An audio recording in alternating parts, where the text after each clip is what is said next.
Yes, Woo, the weekend hangover, dude. We're doing episode 14 already. I love it, dude. This is awesome. I look forward to this. Like when I have a rough week or the start of a week, and I'm like, man, I can't wait to just talk about racing with my homie and our special guest, and just like I can't tell you I was so appreciative of everybody watching and all our fans, and we're just gaining more and more steam. I'm loving it. Yeah. Dude, somebody shout just out to all Troy the people. Herfoss. Oh, yeah. What we should have just brought Kettleson on just to blow Righty's mind.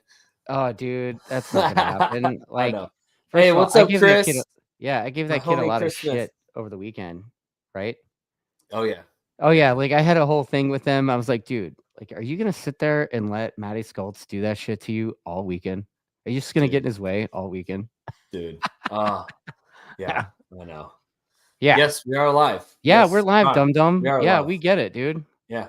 Yeah. And then, I had this whole bet with Kettleson. I was like, dude, if you don't, like, I asked him what his plan was, and he made a deal with me in front of his friends and his dad that if he didn't do what he said he was going to do, that he was going to shave off the ginger beard. Oh. Yeah. So how long did it take him to grow that? Like 5 years? He's been growing that since he was 12. Right. So yeah, man. Yeah, Laguna was a good weekend, man. Like I walked around, I was like kind of the attack dude for a day, and then I walked around while it wasn't in the attack pits. I was walking around with the stupid GoPro, talking to people. I actually am wearing a shirt from a dude I met. Oh, nice. Ryan from the Horsepower Rodeo. Oh, nice. Yeah, dude, that guy is like a Sasquatch. The guy is like, is he big? Is he like, dude? He makes me look like a midget, bro. Like Aaron? Is it like Aaron size? I don't know, Aaron. Oh, Yates? Yeah, you do. No. Oh, Aaron. Yeah. Our buddy. No, he's a tall guy, like super tall. Yeah. No, Aaron. Dearborn? Yes, Dearborn. Dearborn's not that tall, is he? He's bigger. He's a big fella, but he's not like, holy shit, not Sasquatch. Turn me into a midget. Yeah. So, I'm not gonna lie, you two are a dope pair for the podcast. I love how woke and liberal you. This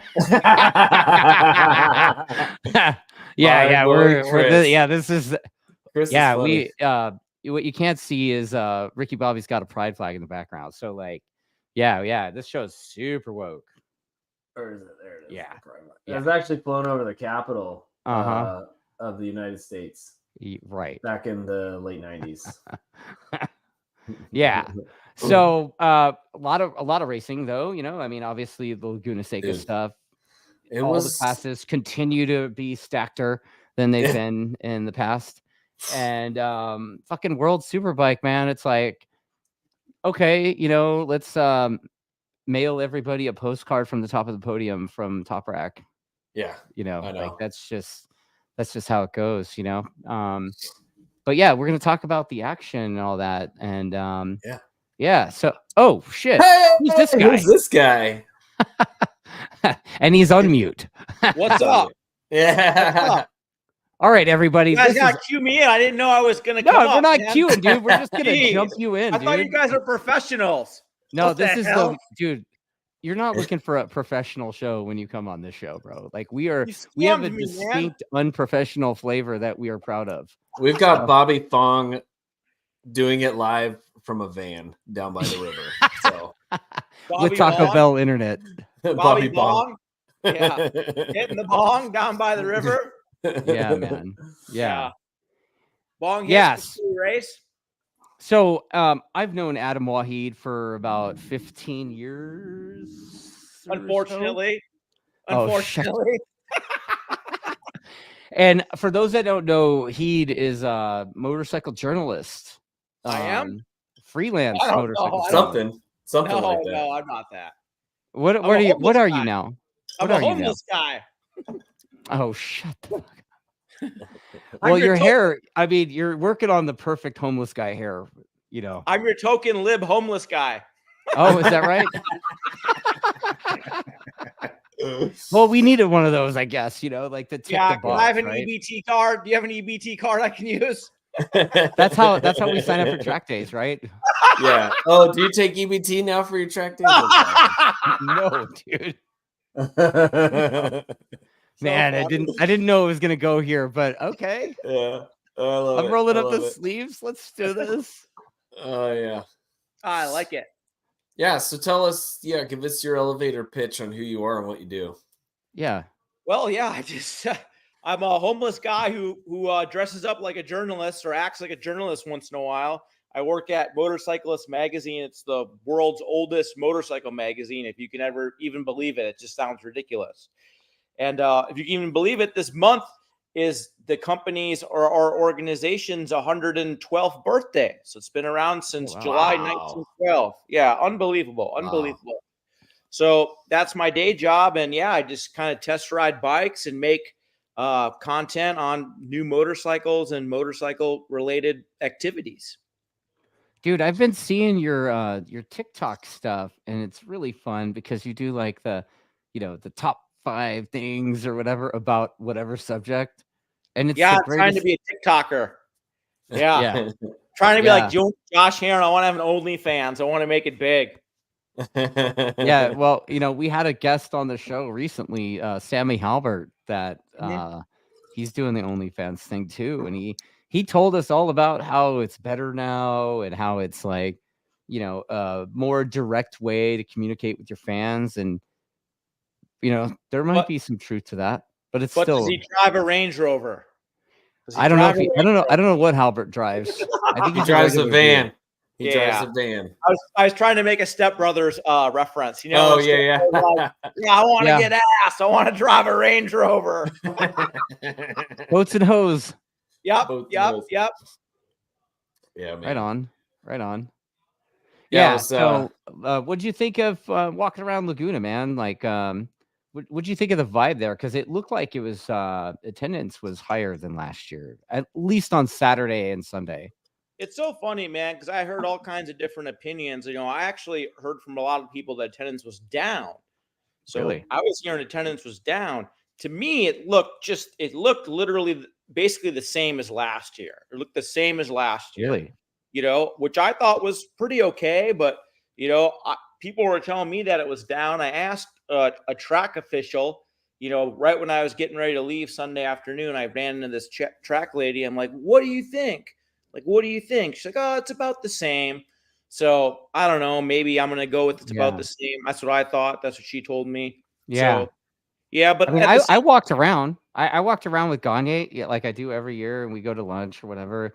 And, we do the lap around the island on the inside or whatever. And, you know what, man, like it looked a lot busier right there. Like we walked over there and it was like stacked wall to wall people. And, I hadn't seen it like that in I don't know how long, but overall it was still pretty easy getting in and out of there. It wasn't like calm down. It wasn't like MotoGP 0506. Right? Well, that's kind of like the real measuring stick is like how hard was it to move around? And honestly, it wasn't hard to move around.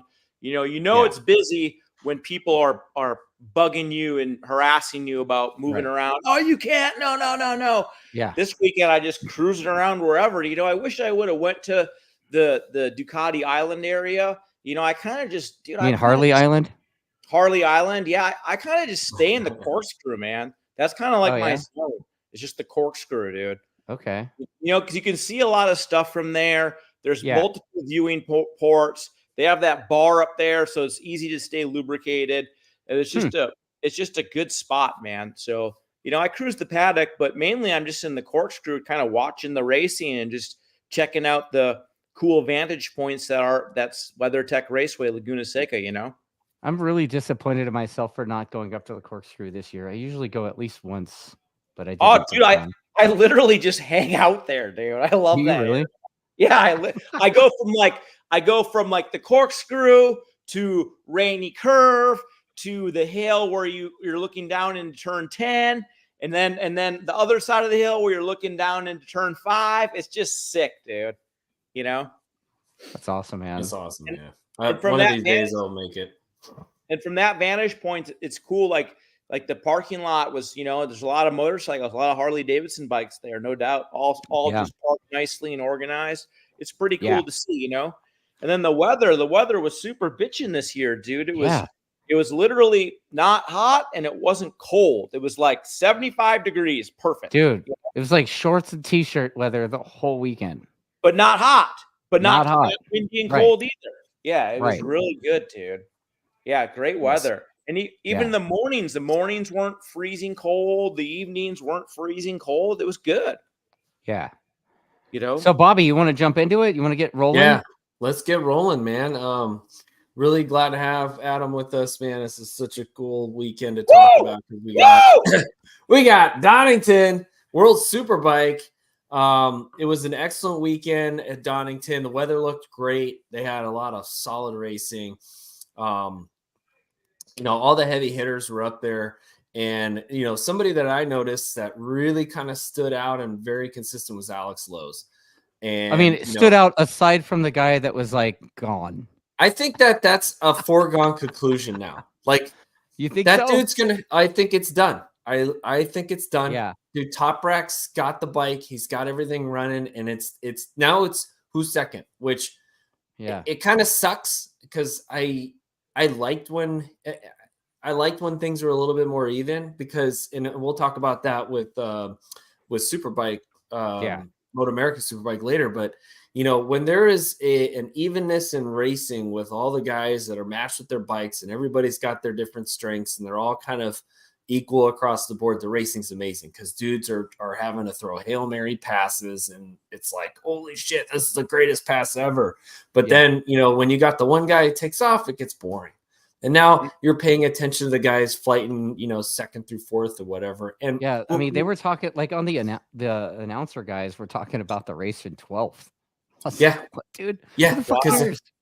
And they even said, they're like, oh, there's Top Rack. We hadn't seen him in a while because he's checked out. And it's like, at that point, it's like it's a foregone conclusion. The dude's he hadn't even hit the good tracks for him yet. Like Moss next week is like one of his good tracks.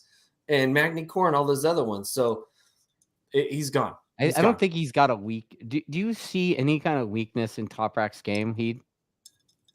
I don't know, man. I'm still kind of wondering where the heck did that guy even come from, man? Where did he come from? He's just like beating all the OG players like Johnny Ray and all that stuff. It's just crazy to me, But he's won the championship before on a different motorcycle entirely.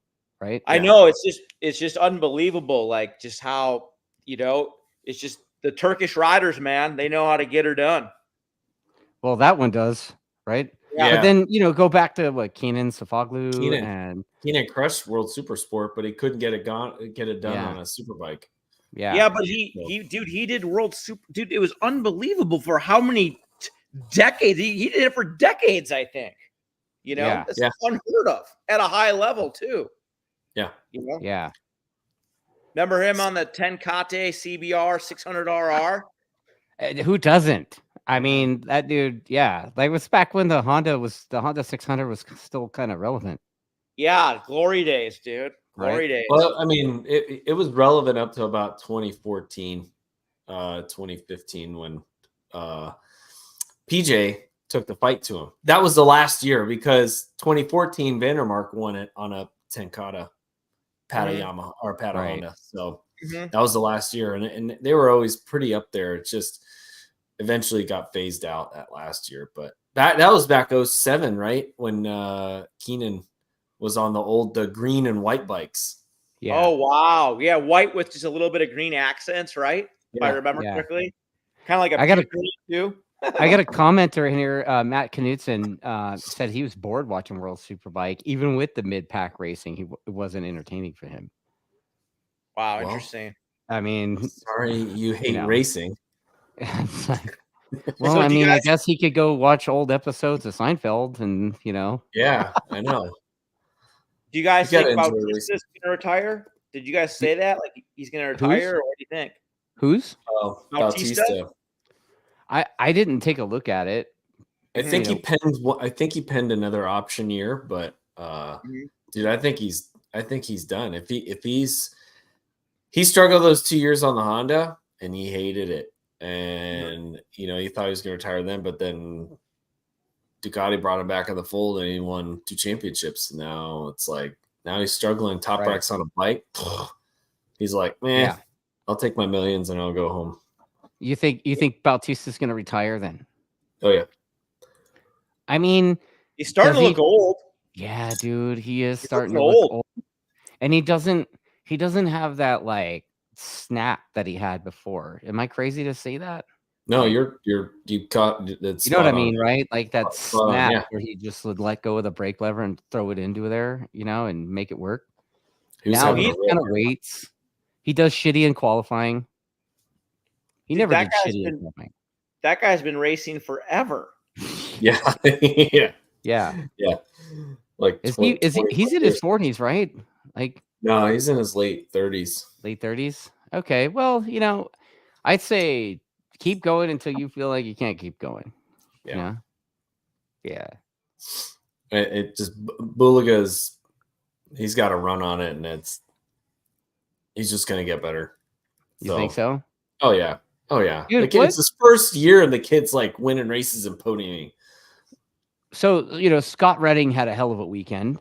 But where the fuck is Gigi? You know, dude. Gerloff, like you know, their team. I think Redding has a contract for next year, but that team is like, after this year, we're out of here, bro. Yeah. So like, where there's a question in the comments too, but like, where's Gerloff going to end up? Do you think?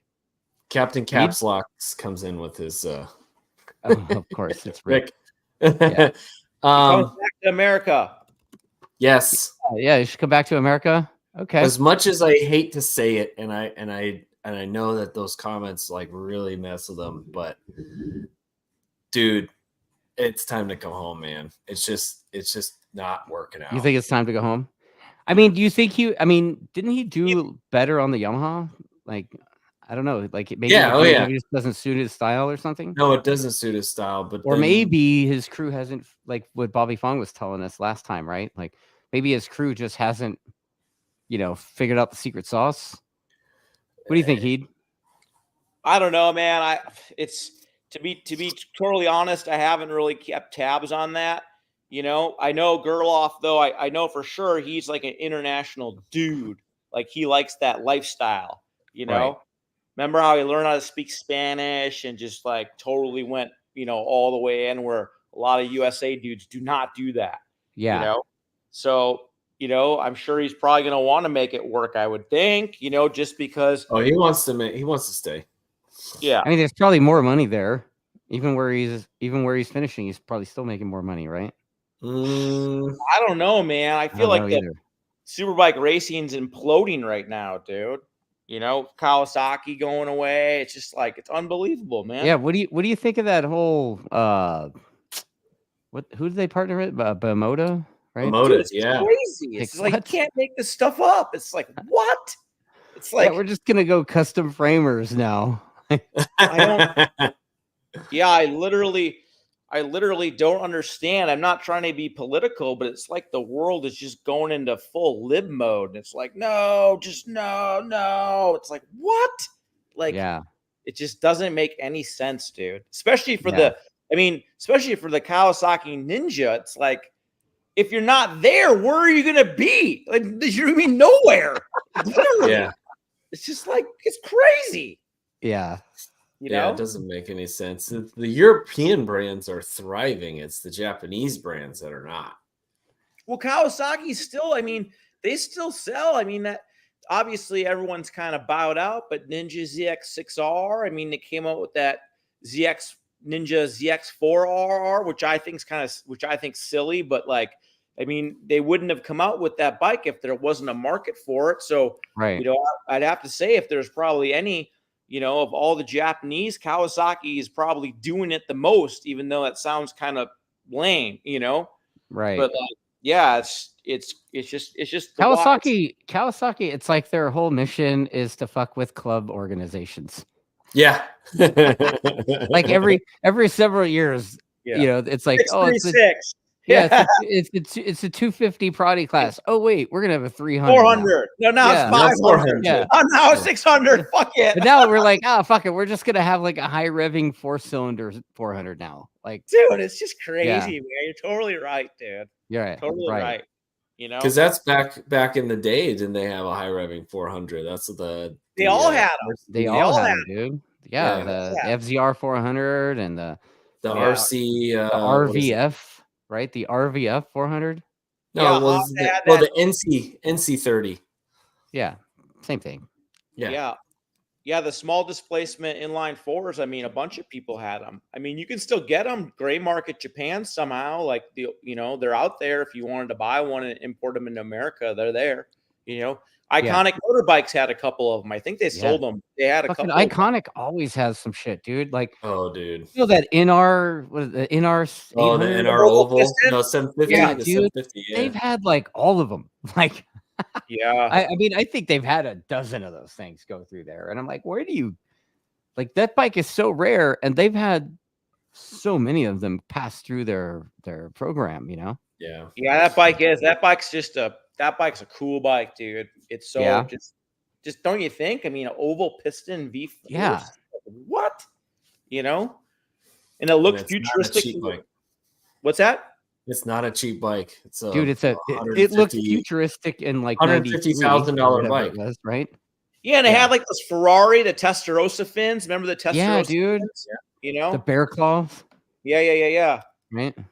What are those bikes worth nowadays? I think they're like 150. No Yeah. way. Yeah. My buddy maybe more. Robbie Ronaldo has one.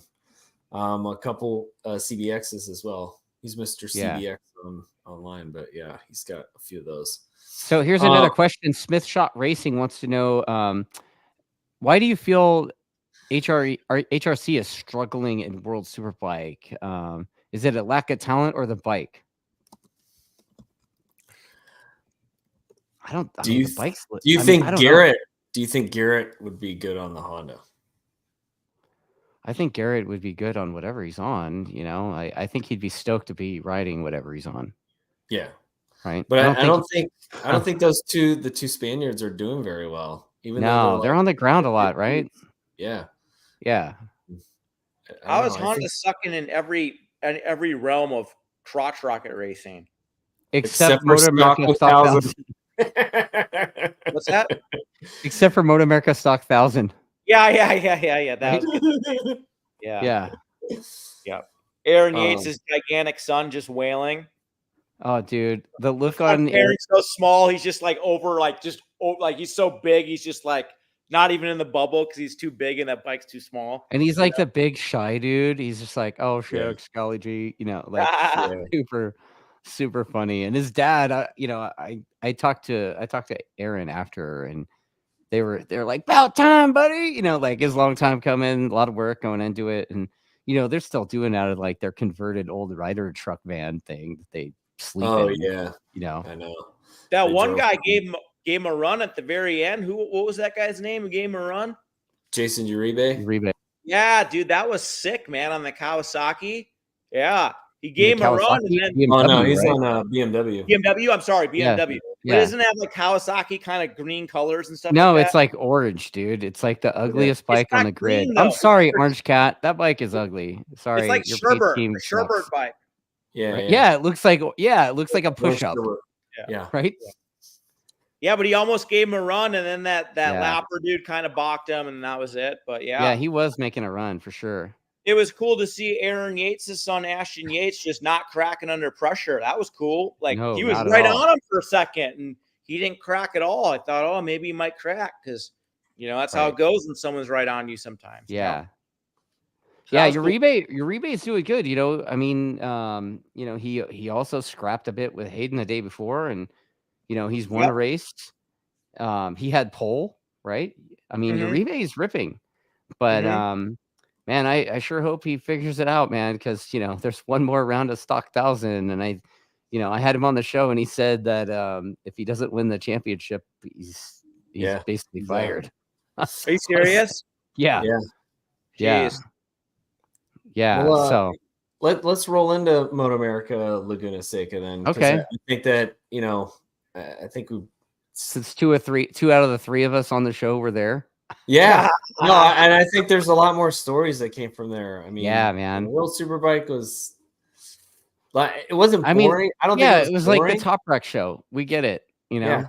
I mean, a couple of things in Superbike. I mean, the things that I noticed, obviously the Redding thing, but you know, the old man, Jonathan Ray, man, he just somehow, it looks like he's getting closer, but then, you know, he podiumed in the Super Pole race. Yeah, I want to call it a sprint race because it's a 10-lapper, but you get it.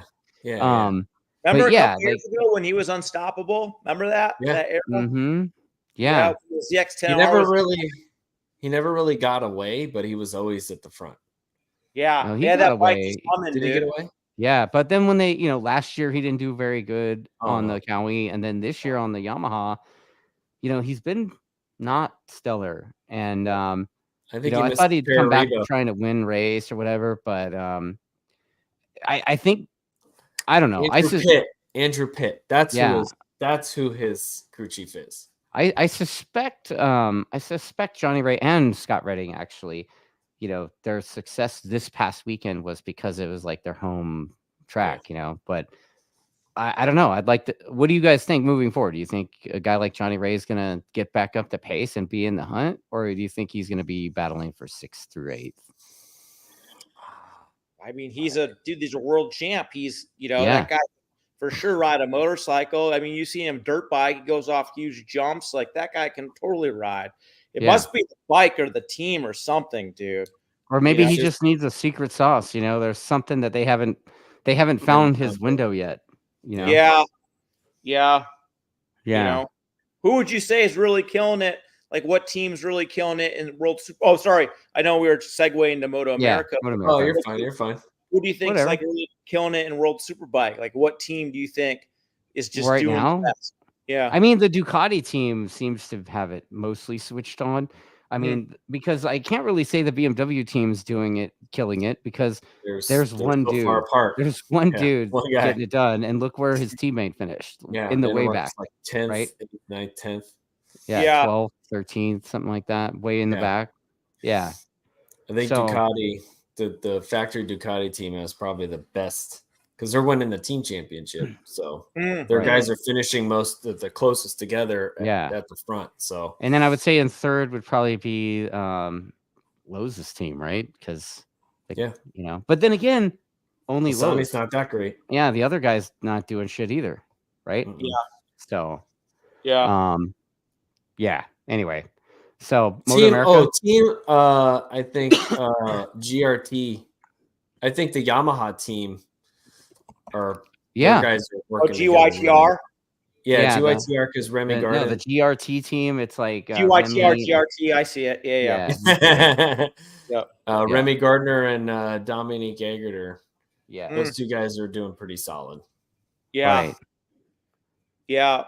Speaking of the Yamahas, that was cool, Coiner. You let me take a look at those bikes, dude. That was really awesome for me. I didn't really realize that those bikes were in such high state of modification, dude. Oh yeah, dude. They're like GP bikes, right? It's like, dude. Yeah, so he'd said some dumb shit, and so I grabbed him and I pulled him into our pit and I educated him. Yeah. That's all. I just didn't realize, I didn't realize the fairing was different. I didn't realize the headstock was different. The swing arm, the Richard Stamboli piece that you told me got made. It was cool just seeing it up close and in person. Sometimes, you know, it's kind of funny because the last couple of years at MotoAmerica, I don't really cruise to the paddock that much. Like I said, I kind of hang out in the corkscrew. So, you know, so when I cruise to the paddock, when I say I cruise through. Like, I'm not really looking at anything. I'm just going real quick.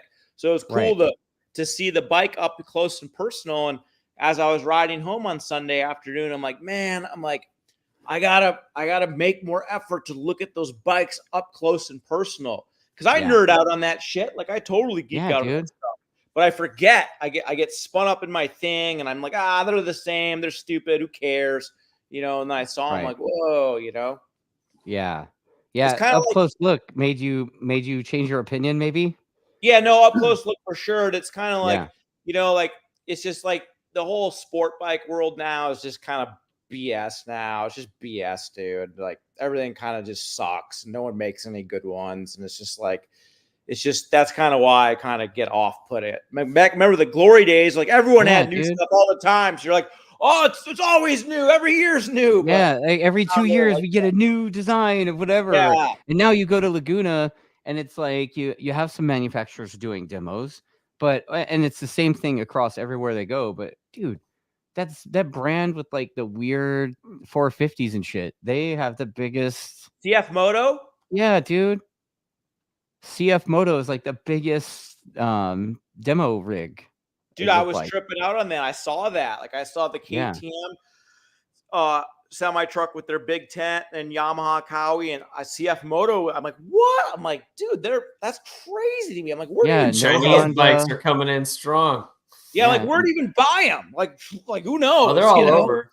You can get them all over, but they're Chinese bikes, man. That's all I don't think I've ever seen a CF Moto dealer. I've never seen a CF Moto dealer. I don't even know where you'd buy those things. Yep. Temu. Yeah, it's like Pata Snacks, dude. I've never seen Pata Snacks in a store. Exactly. I've never seen Pata Snacks. No, just order it on Amazon or Temu. Well, there's that. But where you know, Ricky Bobby, do you know where CF Moto, like where would you buy those? Do you know? Like where you live? No, I know that there are some dealers around Costa Rica. Right? Yeah, I don't know, man.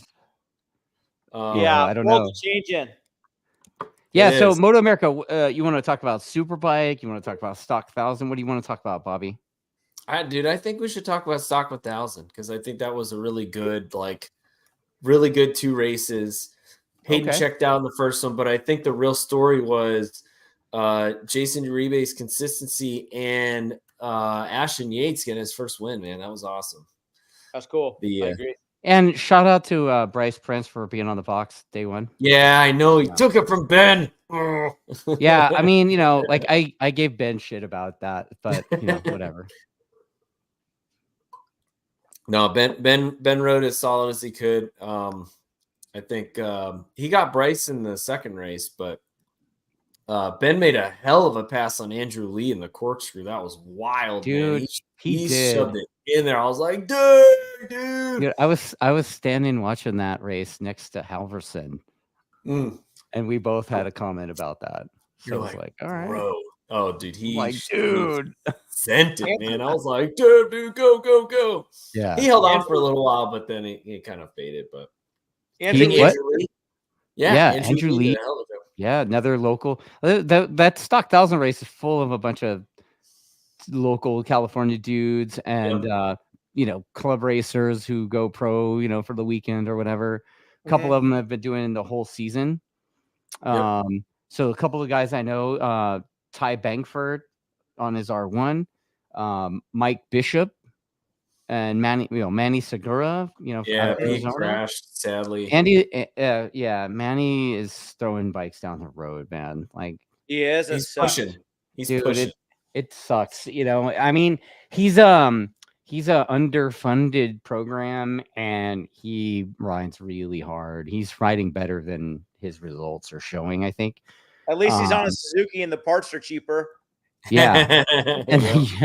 Guys, if you're on a Beamer, dude, oh my god. Yeah, no shit. Dude. And then like I said, that Bishop guy, he's on one of those Beamers that you talked about, and this is his first national season. He's been going to places he's never been before, never raced and stuff. And, I don't think he finished last. So that's kind of a win, right? But then you've also got Lugnuts, who's multi-time single-digit plate holder in several different clubs. I think he's Anthony Norton. Yeah. He's like the Utah Sport Bike Association's #1 plate holder.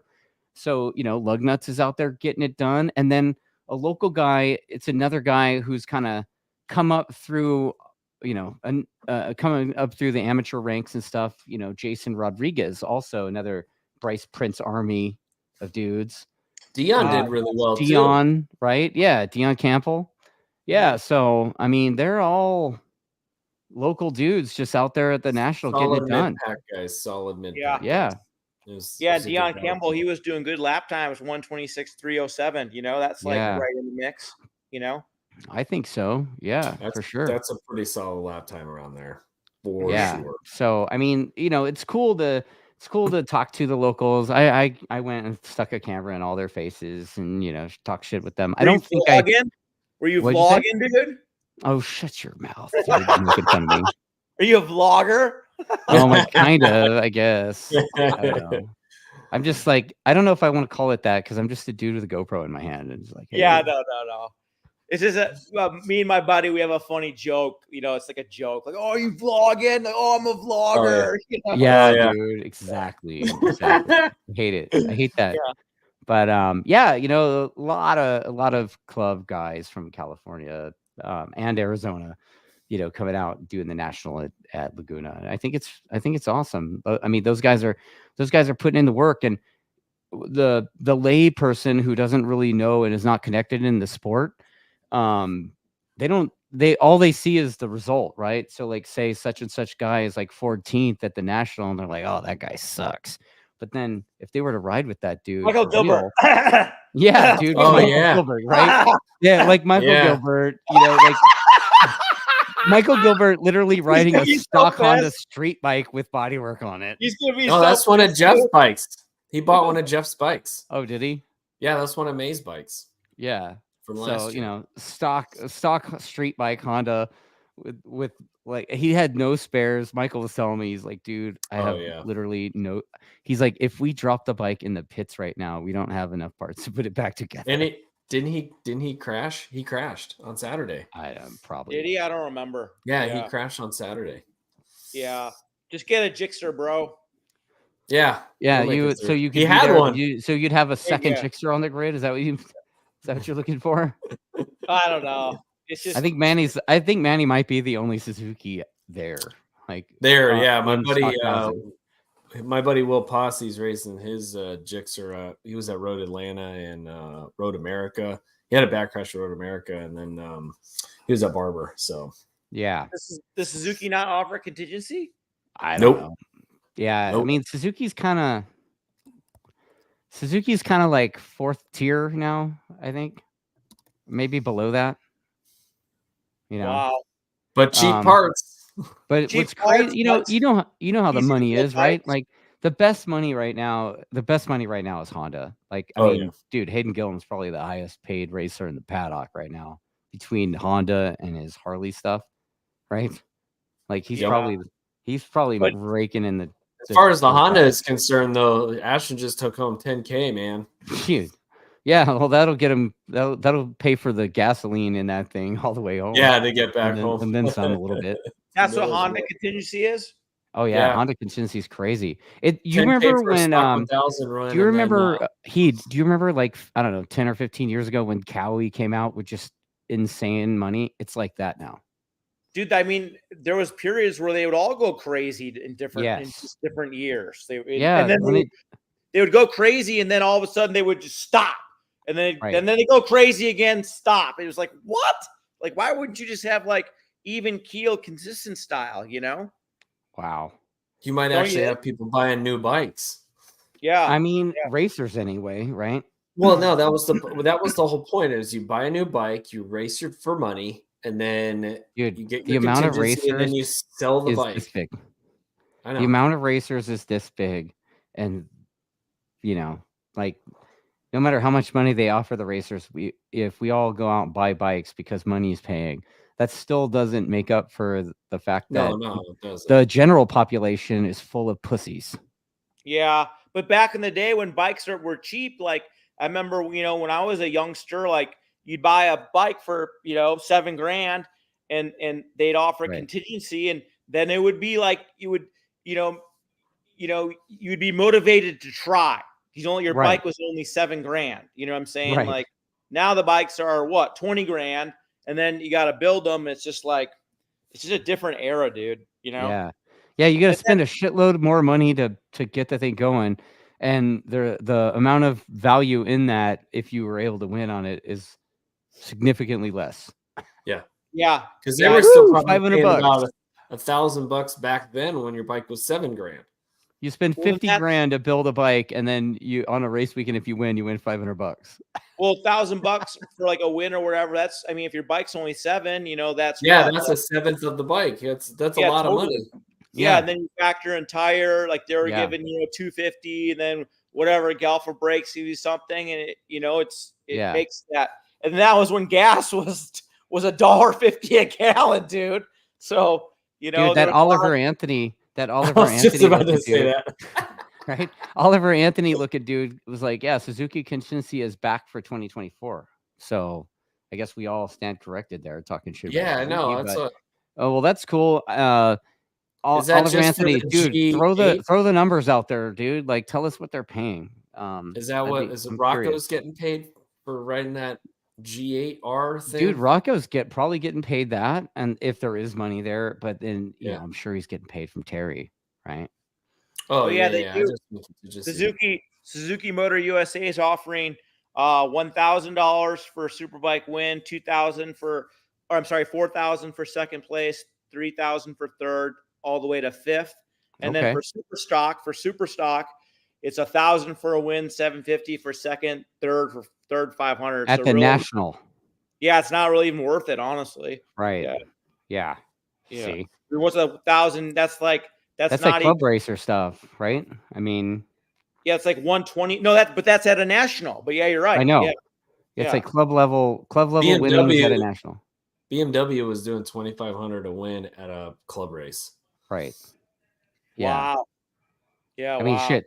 20 years ago, Suzuki was paying like over 20 years ago now. Some old. Curtis Adams was winning Suzuki money all the way until right towards the end, they changed it. But like, it used to be all models. And so Curtis Adams made a fortune winning Suzuki money on his like 93 1100. And then all of a sudden that changed, and it was like current model -1. But even then, dude, it was like $2,000 to win in the late 90s. Oh, for sure. I mean, there was that guy from Minnesota. I can't remember his name, back in like the late 90s, early 2000s, mid 2000s. I can't think of his name, but he was a Midwest racer, and he just made that his job, where every year he would buy, X amount of Suzukis. He'd buy a Gixxer 600, a Gixxer 750, a Gixxer 1000. And he had a really good connection with Michelin, like a really good connection. So he got all of his tires were free, free tires, unlimited, basically. I mean, he had a budget, but, like lots of tires. And he would just go bounty hunt. And I forget, but my buddies would always tell me that, like, after, and this could be wrong, but after the season, as long as he didn't really weed too many bikes, which he really didn't. Oh, Rob Jensen, I think his name was. Yeah, that's what they just I know that dude. Yeah, as long as he didn't weed too many bikes and get hurt, which he really didn't weed too many bikes, and he really didn't get hurt, he'd clear, he'd bring home, 150, 200 grand a year. That was after everything. And that, I'm going to have to ask him about that, because he's a wrench on the 45 bike. So, yeah. Interesting just to, see what he says about that. And he did that for many years, many years. He would just, that was his life. You just go street bike racing at a club level, Opie Kaler and Brian Stokes, two guys that chased the Suzuki money in the Suzuki Cup. So they did that back in Texas, right? Okay. No, Georgia. Okay. Yeah, Opie was like Mr. Little Tally and rode Atlanta, and those guys would always go back and forth. I remember that name. The late 90s, Christopher Kaler. Yeah.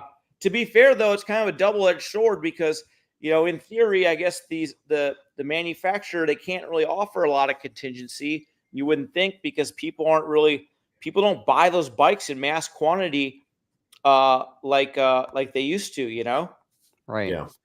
Hence my previous most of the population's pussies comment before, Yeah. Well, the world's changing, man. Like I was talking to Mickey Cohen, we talk about this every time at Laguna Seca, because we love to rant about it. But like with Mickey Cohen, he's a really successful Harley Davidson tuner, and his business is going gangbuster right now, but he's 55, and, he lives it and breathes it. But, when his demographic, you know, in 20 years when those guys start dying and aren't doing this anymore, like there's no one really coming behind them, dude. You know, like yeah. I mean, how many people are, you know, to your point, how many people are coming behind Richard? You know, how many people are coming in behind Chuck Graves? You know, had to clarify that one.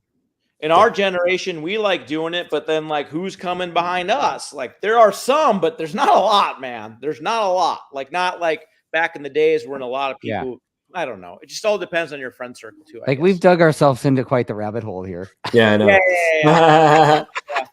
That's the show though. It's like the no agenda. So like you never know how the conversation's gonna twist and turn. We were talking about racing. It's all in the sphere of racing. Yeah, it is because it's 100%. Sports racing. It's what supports 100%. Racing. Okay, so do you want to talk about the super sport battles between PJ and Maddie, the full contact that pass in turn 6 in race 2, race 1? Oh, in race 1? 2 was at turn 10. Race 2 was 10, and it was like I said, full contact, but bananas. They just absolutely insane. It was awesome. It was PJ rode a hell of a race. That's all I gotta say. He rode a hell of a race. Man, I tried to keep him behind him, but Blake Davis, dude, my little homie from Virginia, dude, that guy killed it. He got third in both races, and he was there. And Kayla started; she did pretty good, and then she drifted back. But they said she was having a hard time slowing the bike down. So. Laguna's weird, man. You know, Laguna's weird. It's that downhill shit, turn 2. It's kind of dude, crazy, right? Yeah. What do you guys think of those yellow Ducatis, man? I think it's awesome. I think it's great to have the Rahals in our paddock. Yep. You know. Yep. I think those guys. I actually on Ricky Bobby's request, I actually went up to Ben and I talked to him for a little bit. And I asked him what his favorite movie it was. I was like, Ricky Bobby asked me to do it. Of course, I'm like Ron Burgundy over here, so I'm going to do that. Right? So I walk up to him, and he's like, "Yeah, my favorite movie's Rad." The bicycle movie from the 80s. Movie, yeah, dude. His favorite movie's Rad. The whole thing, because I saw him post on it a while back, and I filmed a racing movie 2 years ago that's coming out in less than a month, everybody. So 8/8, mark your calendars. Amazon Prime, One Fast Move. Check it out. You're in it? You're in it? Yeah, he's an extra. He's one of the guys. No, I'm a stunt rider. Yeah, I'm a stunt rider. He's an extra. No, we were paid totally different than extras. We were part of the stunt crew. So you could call it what you want to call it, Bobby. But like, I mean, we all know. Barney, you were the stunt man in that movie. Yeah, me, Barney, Opie Kaler. That's where I got some of the old stories. Justin Felice and Jimmy drove all the way out from California, so I got to hear Jimmy talk about some cool stories.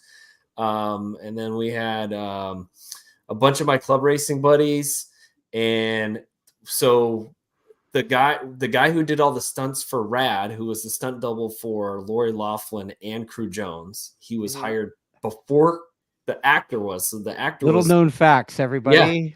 Was actually hired. He was the actor was hired to look like Eddie Fiola, who's the stunt bike guy.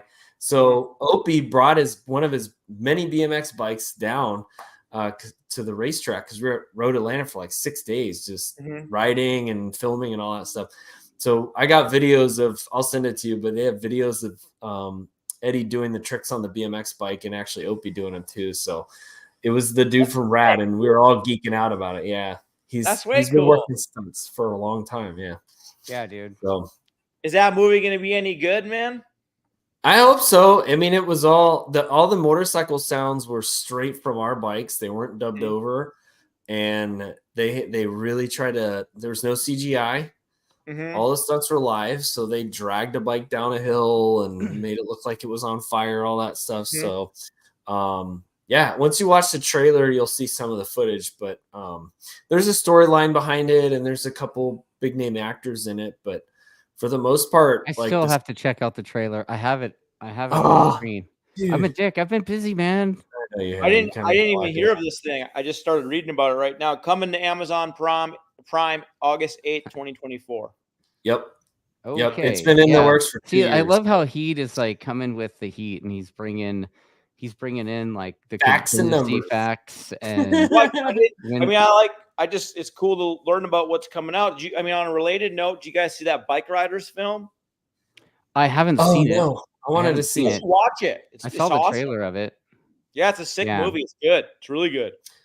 I'll have to check it out. So, Smith Shot Racing says he made it into the trailer on that, and then John Righty was saying that PJ was doing that that full contact stuff to all weekend, and he said that he did it to Kettleson in the corkscrew.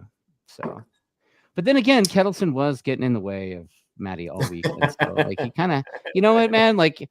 That was just a little reminder to BK. It was respectfully a reminder to BK that he wasn't at a fucking AFM event, that he was at a professional race event. I mean, little reminder there, buddy.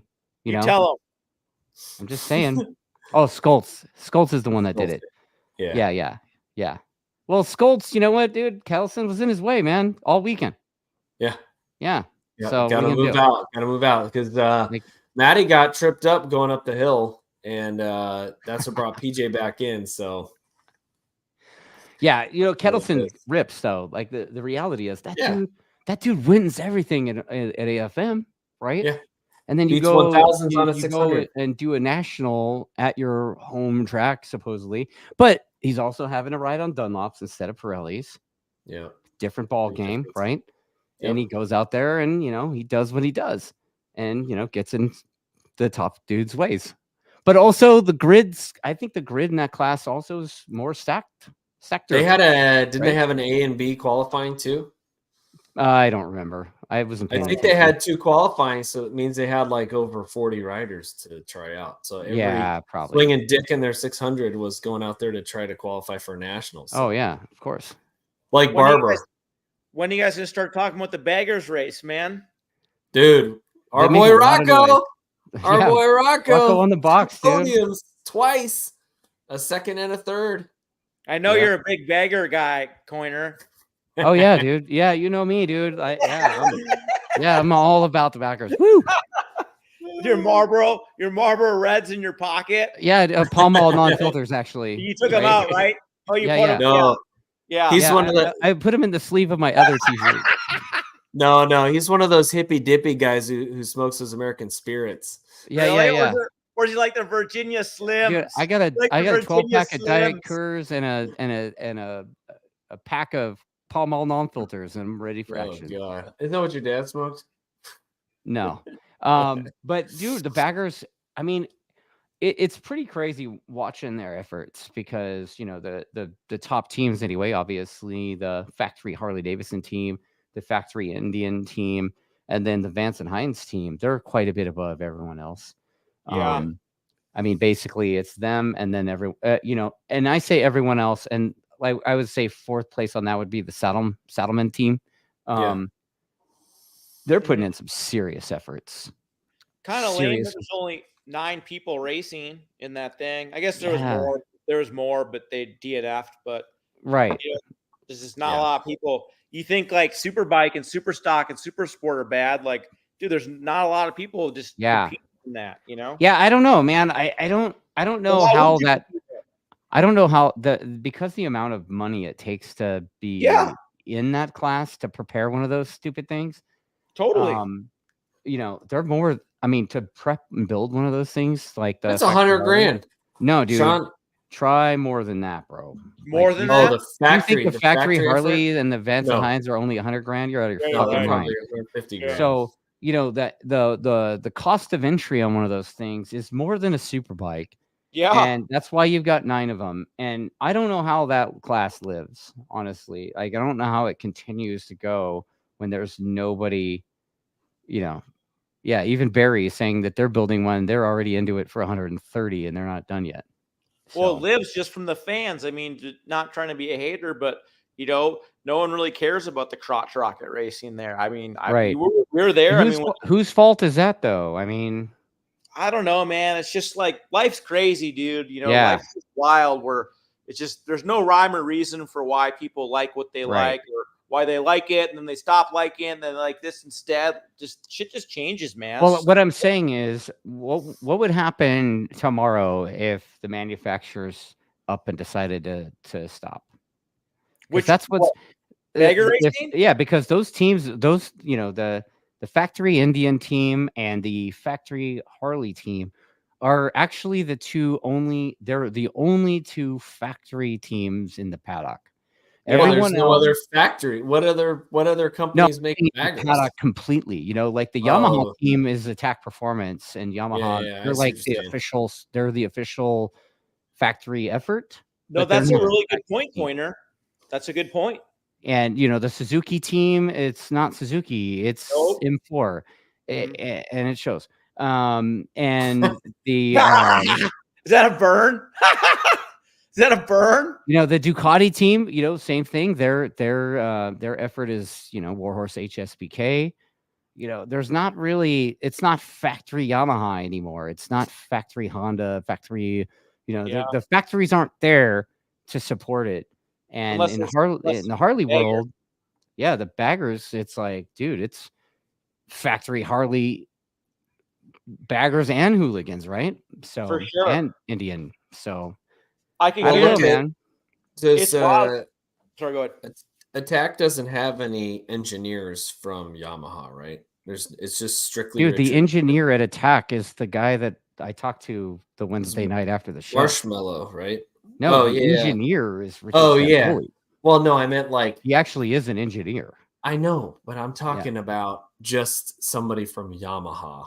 No, that's all I'm saying. Because you look at World Superbike and they've got like Sean Muir Racing is the BMW team, right? He manages the team, and then BMW offers their support. Now they have their BMW engineers, and then they plop a couple engineers to the Bonovo team or whatever. And then Yamaha is Paul Denning's team. That's whatever Yamaha Europe. I think that's like a full factory effort. It's just managed by Paul Denning. And then Ducati, obviously Ducati course, but Ducati course. I mean, it's not the same ball. It's not the same ball game at all. So we just don't have that racing. Look at Supercross. Yeah. So what I'm saying is, how long does that class last? There's no way that class would exist without the factory support. Yeah, but they have a need. They have a need because they got bikes to sell. Well, they're selling bikes, and they're people that are buying them aren't going to the racetrack with them. So they are. The Harley guys are. That's all they are. That's riding their Harleys. That's all. The whole audience is just guys on the Harley beggars. No, they're not riding on the racetrack with their bikes. Most of them. Oh yeah. They don't care. They don't care. The percentage of Harley dudes that are on the racetrack is even smaller than the percentage of. They don't care. Yeah, they don't care. So it's just cool. Like, how long do you guys think? How long do you guys predict that class is going to keep going, or is it going to end up being? I mean, I like the Hooligans class better because the Hooligans class looks like there's a whole shitload of bikes in there. The ceiling to get into that thing is probably nowhere near 150 grand or whatever it is. Super cheap. Yeah, it's too mishmash though. With like a FTR 1200, and then it can only be a 790K. It's just like the mishmash rules are just too confusing to me. I don't like the mishmash rules. We need more triumphs in there. I think you need to Adam Waheed needs to leave the corkscrew area a little bit more often. I do, man. Yeah. Right? Yeah. Oh yeah. Roland, I think Roland's vision there is pretty strong. I mean, the simplistic nature of that class is like, okay, dude, upright bars. Boom. Like upright bars and a horsepower limit. That's what you need. And you know what, man? Like I for some good racing. That Hooligans class is made for some good racing. That class is sort of turning into like the privateers kind of class, maybe, Totally. So like, if you're going to go, like I talked to a guy, I think he's number 55 in the Hooligans class. King. Cole King. Yeah, Cole King's on the Triumph. I talked to Cole at bike night in Salinas Oh, on nice. Friday night, I think. Yeah, Friday he's night from Indy. sounds He's right, from doesn't it? Or Indianapolis. Thursday night, I don't know. But Cole, dude, like he's not on his bagger, and he's doing the Triumph thing in Hooligans. Yep. You know, So what drive bike are they? Just the street triple or speed triple? RS. Yeah, street triple RS. Yeah, that thing, whatever that triple. I invited him to come down to my track day because I was like, dude, come on down. We got a Triumph supporter track day. Bring your bike down, test it out. Because I've been talking to him a little bit about, you know, like just certain people to talk to or whatever to help. Right. Yeah. I've got some comments coming in too, man. Baggers include a large sport touring bikes. Like, oh, they should include. Oh, okay. FJR? That's a good point. Okay, so Ride to Death says that baggers should include sport touring bikes like the FJR and the yeah, I love this. And like my dad's old BMW GS, whatever the hell. No, the RT 1300 or whatever. Yeah. Oh, God. It's got bags on it, kind of, right? Yeah. Dude, I'd love to see Goldwing. Just a Goldwing. Yeah, dude. A baggers class definitely needs to have the Goldwing in it. The V6 Goldwing. Inline 6 Goldwing. Yeah. Yeah. Yeah, that'd be sick. Or even the K1600, the GTL, the inline 6 Beamer, that thing would whomp. Oh man, that thing would whomp. I would love to see that too. That's a shirt. You know, I don't think they're really going to sell any more K1600s though by racing in some quasi silly class, you know. Right. You'd have to jack that thing up, get it way up in the air to get it to lean over. But for sure.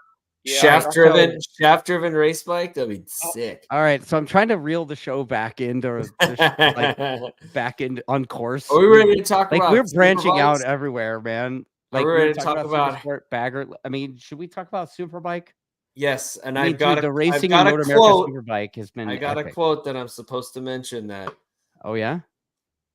So, what is that scene from The Office? No, God, no. With Steve Carell, we're going to talk about please Heron don't win anymore because they don't want him to win the championship because they don't want to hear it. You won't hear the end of it in the winter. Oh my God. Yeah, I mean, look, the dude is on point. Like, I mean, you know, he comes to Laguna. He's always fast at Laguna. The guy he's a, you know, he either wins it or he throws it down the road and gets in a fight with a corner worker. Either way, you know, like, right? They should put wide load on his butt patch. No, but dude, he's riding really well. Yeah, he's you know, I never saw him in the pits this past weekend, but man, on track, he's on a fast bike and he fucking knows Laguna, so you know it's on. Held everybody up. He held everybody up. You know what's funny, real quick? I'm just on roadracingworld.com just to look at the race results, and their lead photo is a picture of WeatherTech Raceway Laguna Seca when it was Mazda Raceway, I think. And then it's like a photo from like 2006 when it's just absolutely packed. That's what I expect of that source. But, it's so funny, dude. It's so funny. Yeah. And nowadays, that place is not packed like that. Sorry, rant over.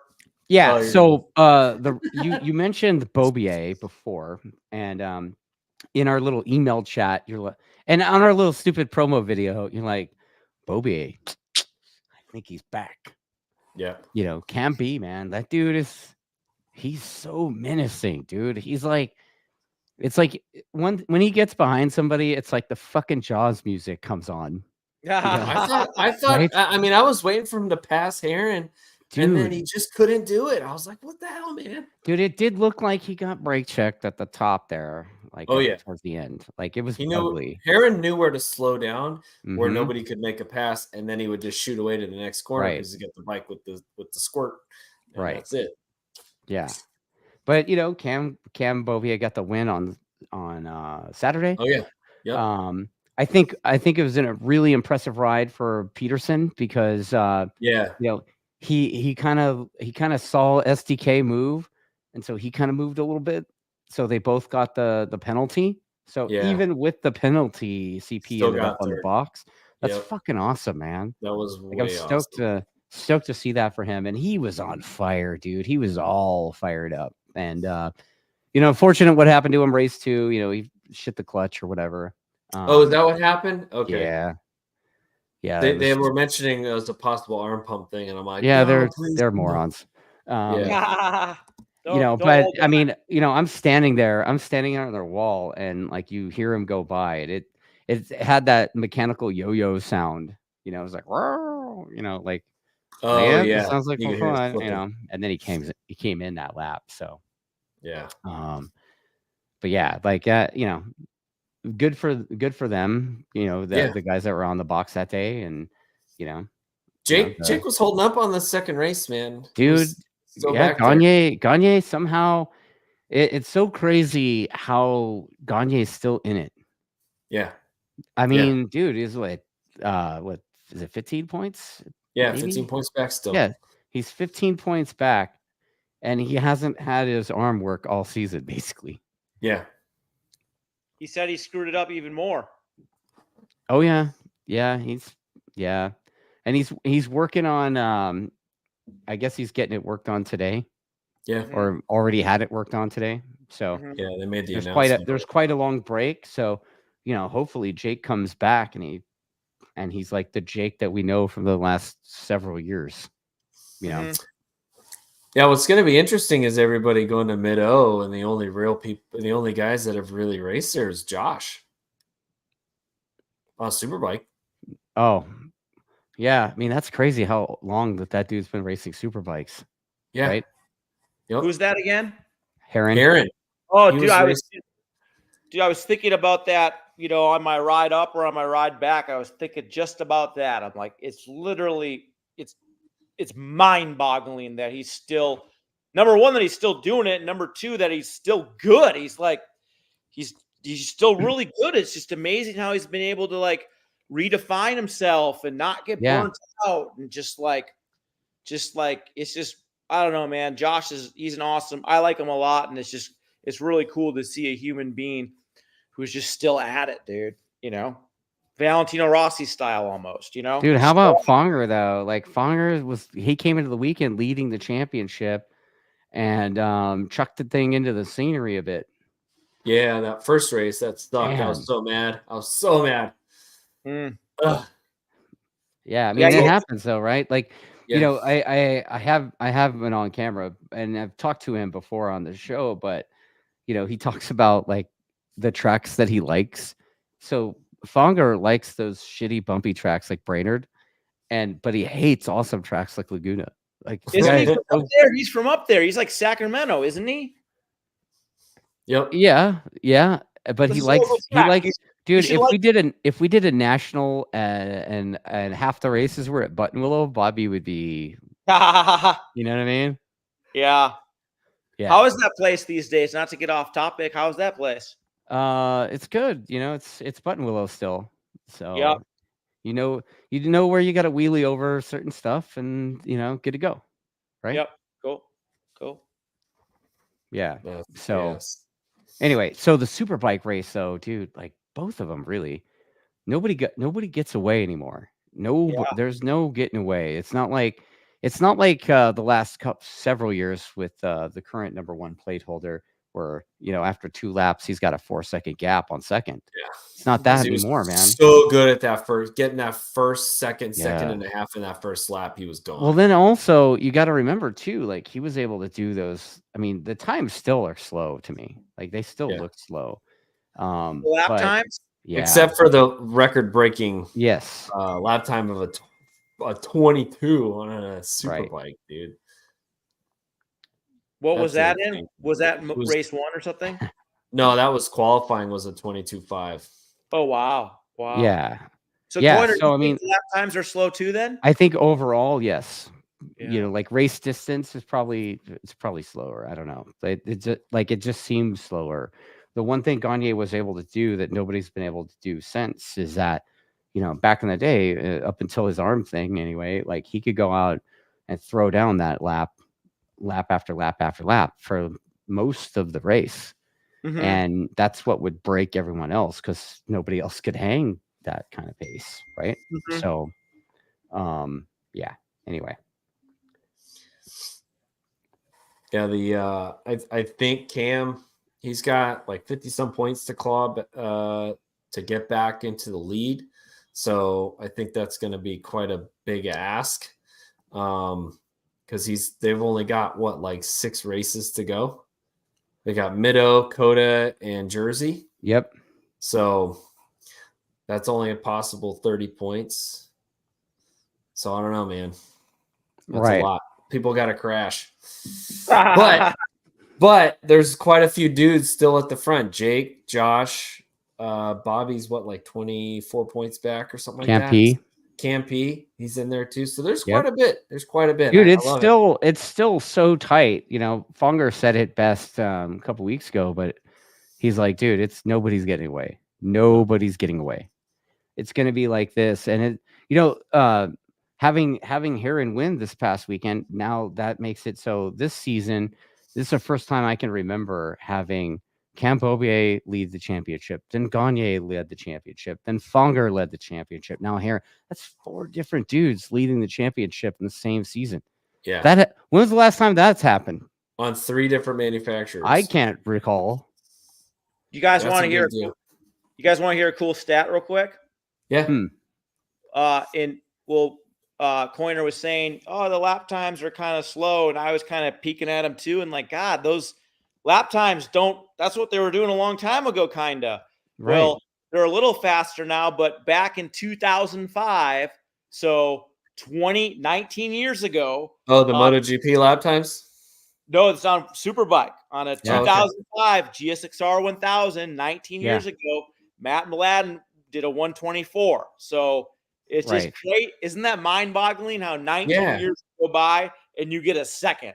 It's like, that's crazy. Yeah, dude. second and a half. Yeah. Yeah. That's wild. Actually, somebody sent us something to comment about, and that what you just said reminded me of it. So I'm going to pull it up right now. But basically, somebody on Instagram, Alcala is this commenter's name, and they said that they're going to be at work more than half the show, and they wanted to make sure that we make these comments for them. Number one, they saw their hero Mladen and the Spies times finally get shattered, and extremely proud of Camp B. He crushed their times by more than 0.6 of a second. What an amazing lap. Number two, what was Max Biaggi doing there along with Ruben Zaus and Joe Roberts? And he's like, did Max and Ben interact at all? Viva Ben Spies. So it was Ben Spies' birthday too. He turned 40. Old man. Yeah. Ben Spies is 40 now. He's 40. He's an old SOB. That's crazy. It is. Dude, I talked to Joe Roberts. I was like, dude, how's the busted wing, bro? And he's like, I'm ready. You know, like he said he's ready to throw down. Dude, he said he's ready to throw down. Like I love it. He's back on fire. Where'd he go? I don't know. In 2005, Aaron Yates did a 125.49 on his Gixxer 1000 in 2005. What was Ashton's lap time? I just had it up. Where the hell did it go? Oh, there you go. Nicky Hayden did a 22.6 on a MotoGP bike in 05. So it took us 19 years to equal MotoGP times. To equal MotoGP times. Thanks, Chris. Hilarious. And they say, hilarious. You need trash control. Trash control helps, and wheelie control, and all that bogus BS. It's like, I don't think it does, man. They didn't have any of that. I don't know. No, and their bikes were slower. You know? Yeah. It's like, how's that? Unless the tires were better then, which they probably were, honestly. Not to be a hater. You know? Right. Don't you think? The Michelins, the GP Michelins from back then. I mean, the Dunlop. I bet you the Dunlop slicks were better back. I shouldn't say I bet you. Who knows? But there's a good chance that maybe they were better in 2005. Were they using the UK Dunlops back then? Probably, but I don't really know how. I don't know. I think those MotoGP tires have been above everything still. Oh yeah. What, the Bridgestones or the Michelins? Yes, the Michelins. Because they had the Michelins in 05. Yeah.